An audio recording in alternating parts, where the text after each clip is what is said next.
विवेकानंद विद्या मंदिर स्कूल का मोह नहीं त्याग रहे हैं अभय कुमार मिश्रा। झारखंड हाई कोर्ट से स्टे लेने का प्रयास भी हुआ विफल। कोर्ट ने माना स्कूल प्रबंधन का जिम्मा रामकृष्ण सेवा संस्थान को। विवेकानंद विद्या मंदिर धुरवा के स्कूल प्रबंधन से अभय कुमार मिश्रा का मोह भंग नहीं हो रहा है। झारखंड सरकार की तरफ से स्कूल प्रबंधन समिति के रूप में रामकृष्ण सेवा संस्थान को मान्यता दिए जाने के बाद भी ये अपने तिक्रमों से बाज नहीं आ रहे हैं। पुरानी समिति को मान्यता मिलने के बाद संघ के अध्यक्ष सुकृत भट्टाचार्य ने स्कूल के नाम से चल रहे 13 में से 12 खातों को फ्रीज करने का आवेदन दिया। इसके बाद अभय मिश्रा जबरन IA याचिका फाइल के जरिए झारखंड हाईकोर्ट पहुंच गए। रीट याचिका C-672 ऑफ 2018 में IA फाइल करके अभय मिश्रा ने संघ के सुकृत भट्टाचार्य के खिलाफ यह आवेदन दिया कि उनकी वजह से ही स्कूल में वित्तीय समस्या उत्पन्न हो गई है। याचिका की सुनवाई करते हुए जस्टिस राजेश शंकर ने यह कहा कि स्कूल का एक खाता यूनियन बैंक में है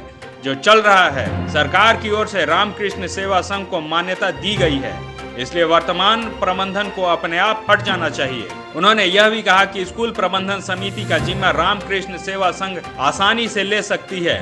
उन्होंने यह आदेश देते हुए IA फाइल रिजेक्ट कर दिया। अभय मिश्रा द्वारा याचिका के जरिए स्टे लेने की कोशिश भी धरी की धरी रह गई। लाइव झारखंड ब्रेकिंग के लिए ब्यूरो की रिपोर्ट।